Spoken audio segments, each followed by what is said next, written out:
Alors, Your Lie in April, je n'ai pas lu le manga. Mais l'année dernière, j'ai regardé l'anime qui en vaut vraiment la peine. Donc Your Lie in April est un shonen scénarisé et dessiné par Arakawa Naoshi. Le manga comporte 11 tomes, mais nous allons plutôt nous focaliser sur ce que j'ai vu, l'anime. Rappelons quand même l'histoire. Arima Kosei est un véritable prodige du piano. Enfant, il dominait tous ses rivaux lors des concours et s'était déjà fait un nom dans le domaine musical.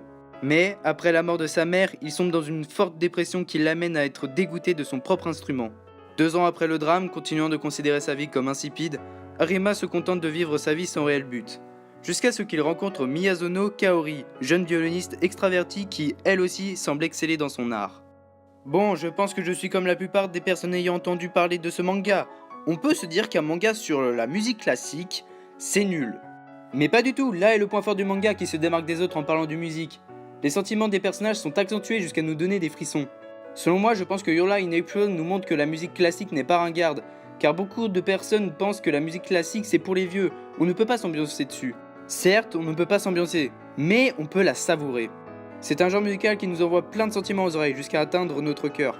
Et c'est pour cela que nous disons que la musique est belle ou triste, et l'anime a justement utilisé les sentiments envoyés par la musique pour nous atteindre. Je n'ai pas trouvé de réels points négatifs à relever, même si à la fin de l'anime j'étais un peu en mode « ma vie elle est nulle ». Alors pourquoi me diriez-vous? J'ai juste trouvé sublime la signification du titre quand nous apprenons enfin la vérité. Ça m'a fait un petit pincement au cœur et j'étais triste après. Mis à part la musique, il y a beaucoup de thèmes abordés, comme l'amour et l'amitié, mais le plus intéressant c'est la pression dans le milieu professionnel de la musique, et les plus jeunes en sont les premiers touchés. J'ai aussi trouvé la dépression de Kosei très bien développée et très intéressante. La façon dont Kaori va lui redonner goût à la musique est sublime. Your Lie in April est un excellent manga, si vous voulez verser votre petite larme, c'est pour vous. Après cela reste mon avis, rien ne vous y oblige. Mais selon moi, l'anime vaut vraiment le détour, contrairement à certains. Tokyo Ghoul saison 2. L'anime comporte en tout 22 épisodes et je n'ai pas eu le temps de m'ennuyer personnellement. On m'avait spoilé la fin, mais même avec ça, j'ai trouvé que l'anime était une tuerie. Donc je vous le recommande vraiment.